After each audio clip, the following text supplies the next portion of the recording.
হ্যাঁ, রিলসটা দিয়েই ভিডিওটা স্টার্ট করলাম। তার কারণ হচ্ছে সেদিনকে পুরো ফাইনাল লুকের আমার একটাও কোনো ভিডিও করা হয়নি, সেই জন্য আমি রিলসটা দিয়ে স্টার্ট করছি। আর এটা কিন্তু ছিল হচ্ছে ওই দাদার বউ ভাতের দিন, তো যেহেতু ছিল না সেই জন্য আমি এই ক্লিপসটাই অ্যাড করলাম।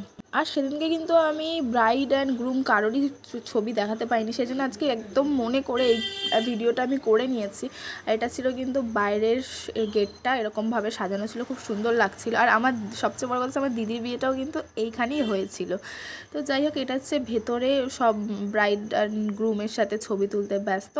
তারপর কিন্তু এখানে ছিল হচ্ছে জিলিপি, যেটার মধ্যে কিন্তু কেশরের একটা ফ্লেভার ছিল, মানে একটা সুন্দর একটা স্মেল আসছিল। আমি খেয়ে দেখলাম, ওটাই আমি বলছিলাম যে কেশরের একটা কিন্তু সুন্দর স্মেল আসছিল, জিনিসটা খেতেও দারুণ ছিল। তারপর কিন্তু আমি নিয়ে নিয়েছিলাম, সেই ভিডিওটা আমার করা হয়নি। এখানে ছিল হচ্ছে পনির সাটে, আর এখানে আর ফিশ বল ছিল, তো আমি সেটাই খেয়ে নিয়েছিলাম। পনিরের টেস্টটা কিন্তু ভালো লাগছিলো, মানে বেসিক্যালি আমি বুঝতে পারছিলাম না, তার কারণ হচ্ছে আমার কাশি হয়েছিলো বলে কপসিলস খেয়েছিলাম, সেই জন্য ওটার সাথে এটা মিক্সড হয়ে গেছে। তারপর খেয়ে নিলাম ফিশ বল, তারপর কিন্তু চলে গেছিলাম একদম নিচে মেন কোর্সে। তো সেখানে দেখো এত দারুণ করে সাজানো হয়েছে।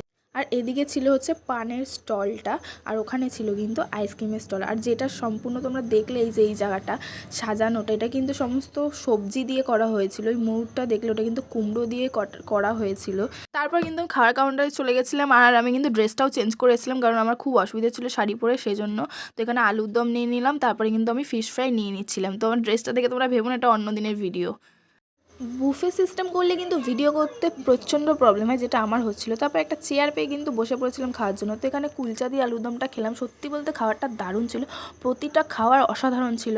আর এখনও আমি ভয়েস দিতে দিতে আমার একদম জিভে জল চলে আসছে খাওয়ার জন্য। সিরিয়াসলি কুলচা আলুরদমটা এবং ফিশ ফ্রাই, প্রতিটা খাবার জাস্ট অসাম ছিল। শুধু আমার রিভিউ না, এটা মানে যারা যারা খেয়েছিল সবার কিন্তু একই কথা। তো এখানে ফিশ ফ্রাইটা তারপর ভেঙে নিচ্ছি, আর ফিশ ফ্রাইয়ের স্বাদটা কিন্তু অন্য অন্য ফিশ ফ্রাই যে আমি এতদিন খেয়েছি তার থেকে পুরোটাই কিন্তু আলাদা ছিল।